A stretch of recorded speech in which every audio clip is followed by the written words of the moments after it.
So, andito ako sa trabaho. Napaka-busy. Kanina pa ako dito ng alas 9 sa umaga. Ngayon, anong oras na ba? Alas 2 na pala guys sa hapon.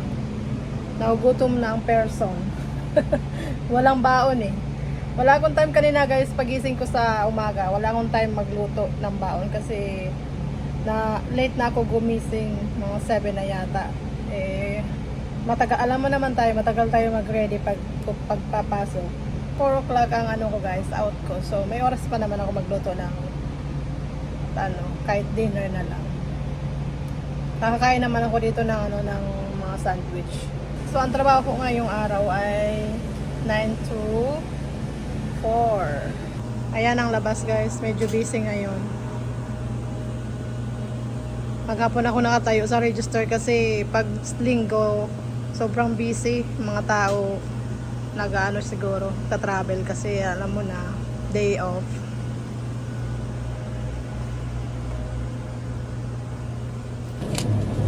Hi. 20 number 6. Alright, thanks.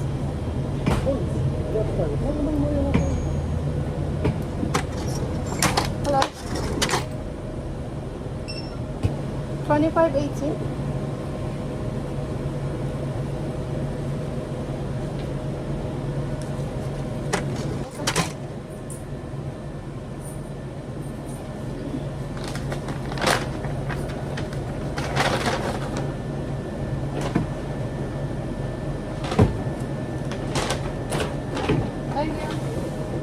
Ang kinain ko kanina guys, itong croissant.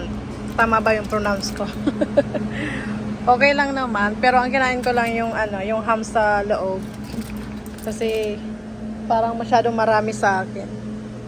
Tapos ang calories niya guys ay nasa magkano ba yung calories niya? 420. Kaya hindi ko na inubos. Kahapon pala guys, bumili ako ng scratcher sa Walmart, sa grocery doon. Pag grocery namin kahapon. Bumili ako ng $30 na crossword. Maganda kasi laruin kasi parang nakakaaliw laruin. Mahilig kasi ako maglaro ng crossword. Kaya yun ang binili ko. Tapos kahapon nanalo ako ng $100 lang naman. Pero at least nanalo konti. Check natin yung kape. Baka kasi na siya guys. Pag nag-red na siya, dapat ko na siyang tanggalin at palitan ng bago. Oh my God, ang bigat! Palitan ko siya ng bago kasi para yung kape namin always fresh.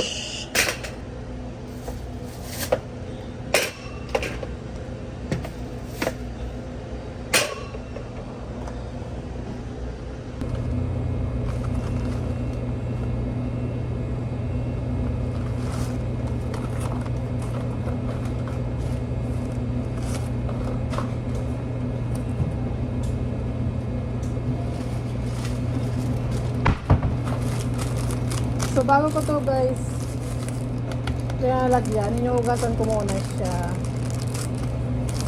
para yung niya, mga flavor na hindi maghalo-halo. Hello.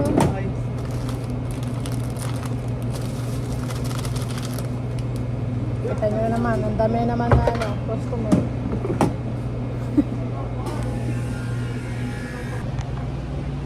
So grabe ang busy. Busy yan tayo guys. Oh my God.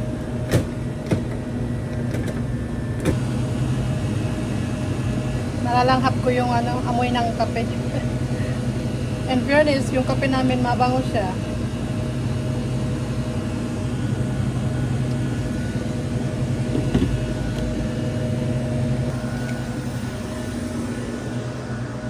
Dalawa lang guys ang ginagawa kong kape kasi mainit ngayon. Nasa 80 dito sa California. Ayan. Meron ding banana guys. Yun lang ang healthy dito, yung banana.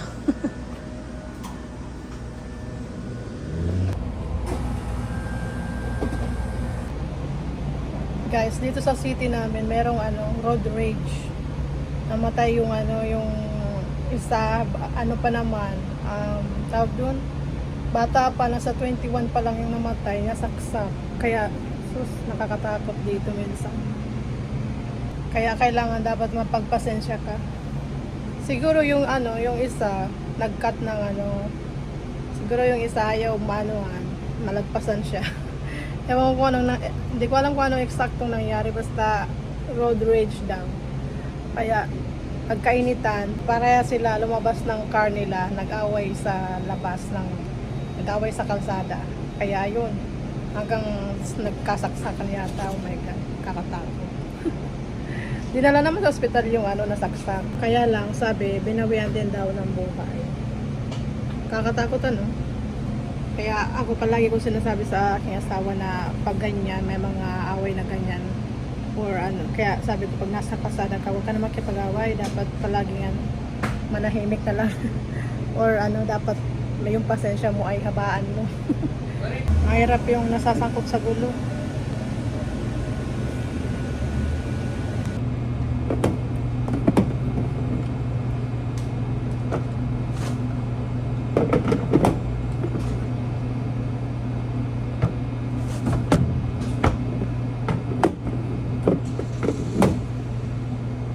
Ito ang scratchers dito, guys. Alin kaya yun ang may milyon at bilhin ko na. Kailan kaya ako manalo ng guys? Kahit 1 million. Malaki na yan sa Filipino money. Malaking tulong na yan sa ating pamilya. Hindi lang pamilya. Pag ako guys nanalo guys ng 1 million guys, nagdo-donate ako doon sa namin, sa baryo namin, sa eskwelahan. Ang daming pangarap Wala masamang mangarap. Malay mo one day makuha ko ang 1 million guys. Dapat positive lang lagi.